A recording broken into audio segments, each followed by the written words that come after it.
Igama lam ndinguPhakama Nyingwa, ndina 30 years old, ndi-extension practitioner eWard 15 King Sabata Dalinge Municipality eOR Tambo District. Umsebenzi wami as i-extension practitioner kukuncedisa amafama ngokwanika ingcebiso kwezolimo nakwezemfuyo, bancedise ekufumaneni imarket for iproduce yabo nokuwadibanisa kodade sisebenza nazo ukuze bafumane i-support. Ndinoxanduva loba ndivizithele amafama, ndiwabonise indlela zolima, ndiwacebise ukuze iproduce yabo improve.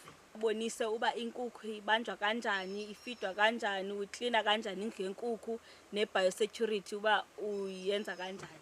Into eyandenza uba ndikhethe le field yakwa-agriculture, ekhaya ndikhule umakhulu wami elima, ethanda ulima, efuya.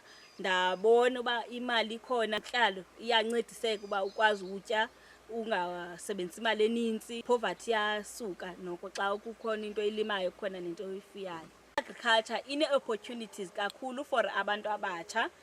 For umzekelo, i-dye-grace farming lena sikuyo ibifumene i-smart boxes, yafumana i-seedlings ne-fertilizer for uba batyale kule season.